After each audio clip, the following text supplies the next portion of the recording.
시청자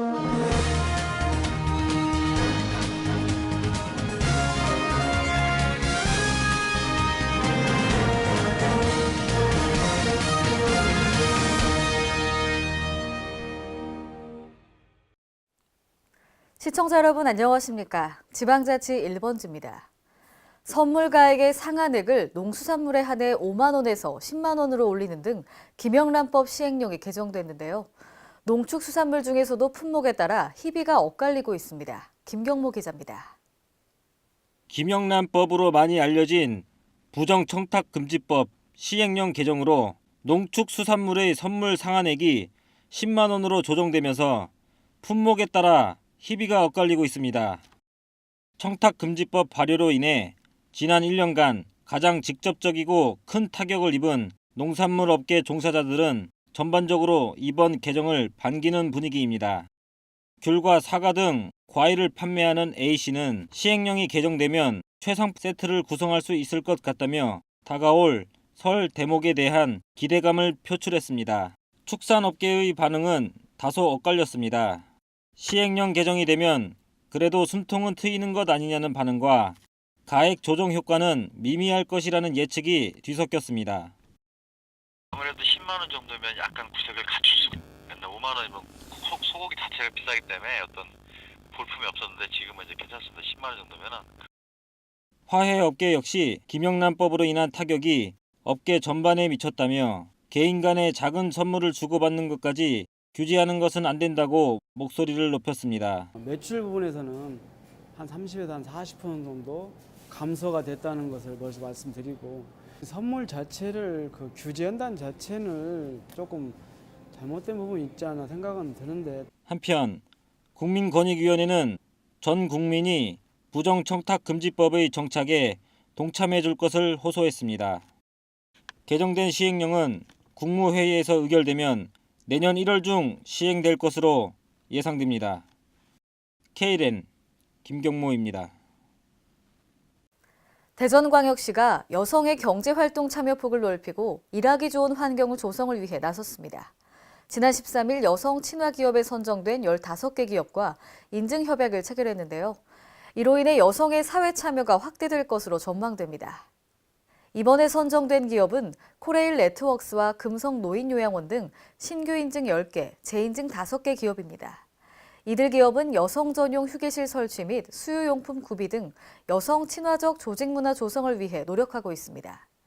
대전시는 인센티브로 기업 환경 개선금과 인증 현판 등을 지원할 예정입니다. 국민과 함께하는 성공적인 개헌이라는 기치를 내건 국회 헌법개정특별위원회에 찾아가는 개헌 자유발언대가 지난 13일 세종시를 방문했습니다. 개헌 트럭은 이날 정부 세종청사에서 세종 시민들의 다양한 의견을 수렴했습니다. 이날 행사장에는 개헌 주요 이슈 설명이 담긴 개헌 레시피 카드가 제공되었으며 카드 뒷면에는 개헌에 대한 시민들의 다양한 의견이 담겼습니다.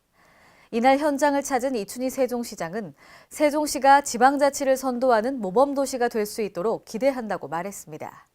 한편 이날 수렴한 국민들의 의견은 개헌특위 홈페이지나 국회뉴스온, 페이스북 등을 통해 공유하고 국회 개헌 논의에도 적극 반영될 예정입니다. 최근 펫팸족이 점점 늘어나고 있는데요. 반려동물을 가족과 같이 귀중한 존재로 여기는 사람들을 뜻합니다. 이제는 애완동물 장례식장까지 논란이 되고 있는데요. 전예은 기자가 다녀왔습니다. 전국 곳곳에서 갈등을 빚고 있는 애완동물 장례식장 문제가 전주에서도 논란이 되고 있습니다. 전주시는 최근 한 법인이 애완동물 장례식장을 짓기 위한 묘지 관련 시설 건축 허가를 신청했다고 밝혔습니다. 주민 반대에 따라 허가를 반려할 방침으로 알려졌지만 최근 펫팸족이 늘어나며 관심을 모으고 있습니다. 애완동물 장례식장 예전 부지 인근 주민들은 도로마다 반대 현수막을 설치하고 크게 반발했습니다. 여기 지금 신설 건물들 많이 생겨나는 중이잖아요. 지금 와서 이런 곳에 동물 장례식장을 건립한다는 건 말도 안 돼요. 애완동물 장례식장은 오는 19일 전주시 도시계획 심의위원회 의결을 거쳐 건축허가 여부가 결정됩니다. Kren 전예은입니다. 광주 남구에 조성 중인 에너지밸리 산업단지를 광주 전남 혁신도시의 제3지대로 키워야 한다는 의견이 제시됐습니다. 지난 13일 에너지밸리 내 스마트시티 조성 방안 포럼에서 스마트 에너지시티 조성 계획과 지역 균형 발전 방안을 두고 열띤 토론이 이루어졌습니다. 빛가람 혁신도시의 상징인 에너지 분야와 융합한 스마트 에너지시티를 에너지밸리 산단에 조성해 혁신도시의 외연 확장과 도시 경쟁력을 높여야 한다는 것입니다. 이날 주제 발표를 한 서천석 호남대 교수는 다양한 비즈니스 모델을 만들어 해외에 수출한다면 도시 경쟁력 제고는 물론 세계 스마트시티 시장을 선도할 수 있을 것이라고 강조했습니다. 대구광역시는 시민들의 건강한 미래를 설계하기 위해 체험과 실습, 교육 등을 동시에 할 수 있는 시설을 마련했습니다. 지난 12일 전국 최초의 광역시민 건강지원시설인 대구광역시 시민건강놀이터가 개소됐는데요. 오는 15일까지를 개소주간으로 정하고 다양한 행사를 진행합니다.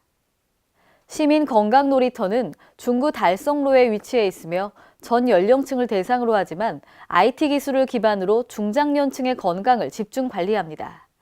주요 시설로는 스마트 건강체험관, 건강식 체험관 등으로 채워집니다.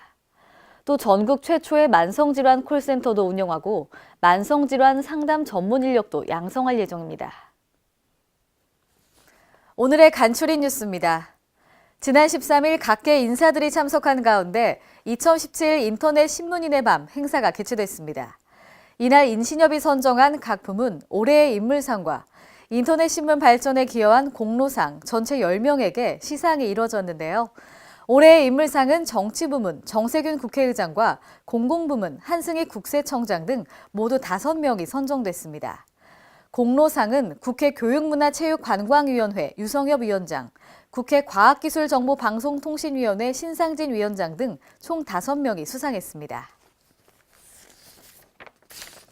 광주광역시는 저소득층과 소외계층 2천여 가구에 연탄과 난방유를 구입할 수 있는 에너지 바우처 쿠폰을 지원했는데요.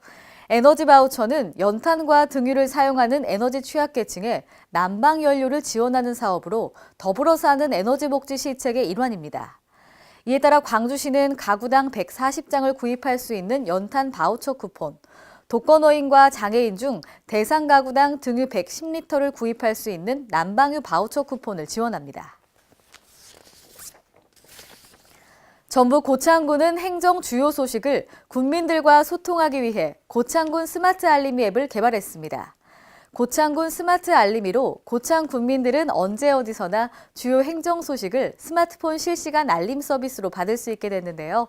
특히 주요 행정 소식은 고창군 대표 홈페이지 공지사항과 고시공고 등을 실시간으로 연계해 홈페이지와 동일한 콘텐츠 정보로 실시간 제공합니다. 또 업무 담당자와 쉽게 전화 연결도 가능합니다.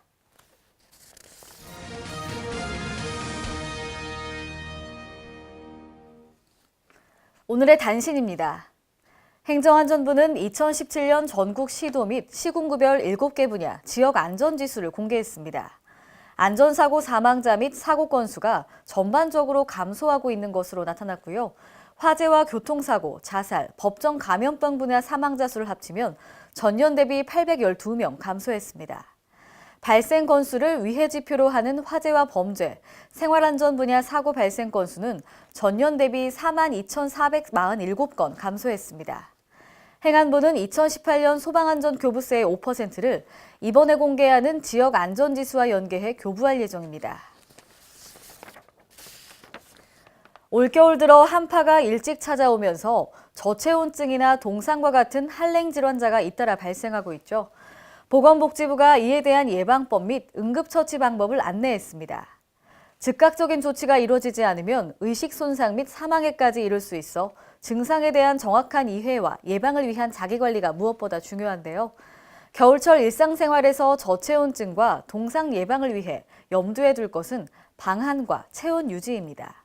어린이가 야외 활동을 할 경우에는 방한 의류와 방수부츠 착용은 필수고요. 노출에 의한 동상을 예방하기 위해 방한 모자, 마스크 등으로 얼굴을 충분히 감싸주도록 합니다. 이상으로 지방자치 1번지를 마칩니다. 시청해주신 여러분 고맙습니다.